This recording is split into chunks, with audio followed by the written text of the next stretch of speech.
Hello guys, good evening. Ayan, maghihiwa tayo ng gagawin nating salad para meron tayong ipapartner sa ating prinitong daing na salmon. Ayan, maghiwa tayo ngayon ng pipino. Hiwain natin ng maliliit. Meron ako dito pipino, sibuyas at sili. Lalagyan ko rin ng hindi ko nalagyan bawang. Yan na lang, pipino, sili at saka sibuyas.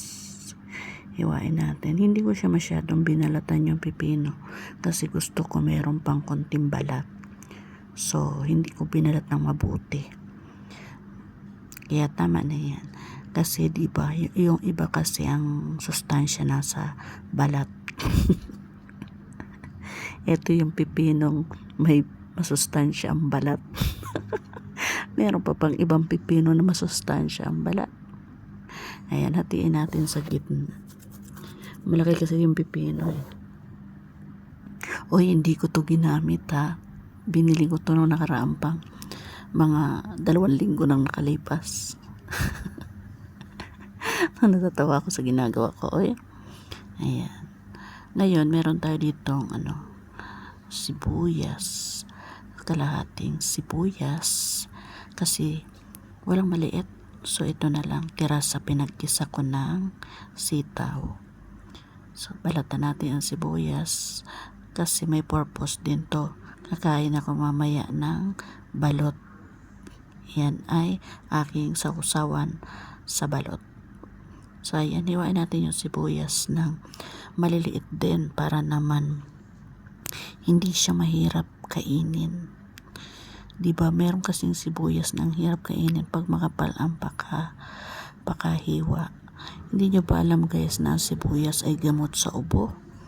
Sa sinisipon? Pag kumain kayo nito, for sure, gagaling ang inyong mga ubo. O, diba? Tip ko yan para sa inyo. Hindi lang pampalibog ang sibuyas. Panggamot din yan sa inuubo. Ayan. Tapos, meron ditong sili na gamot sa almoranas. Oy, hindi gamot sa almoranas yung sili ha. Sabi ko lang baka naman gawin nyo rin gamot yan sa almoranas nyo. Ayan ay pampanghang sa ating suka. Suka na may sili. O, diba ang sarap niyan guys.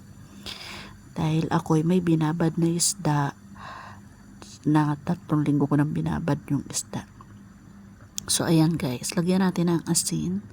Tapos na natin hiwain. Lagyan natin ng 1 kutsarang asin. Huwag naman masyadong marami. Yung asin ko na matabang. Diba, nakalimutan pa ang kutsarang ibalik. Ito naman paminta. Pamintang durog. Lagyan rin natin siyang pamintang durog. Oops. Then, lalagyan natin siya ng sugar. 1 spoon of sugar. Hindi naman yung masyadong maraming sugar. Para lang medyo magtalo yung tamis at yung alat. So, ayan.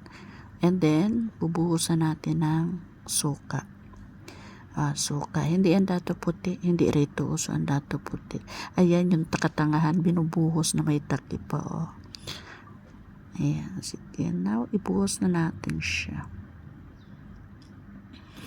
Ibuhos natin siya. And then,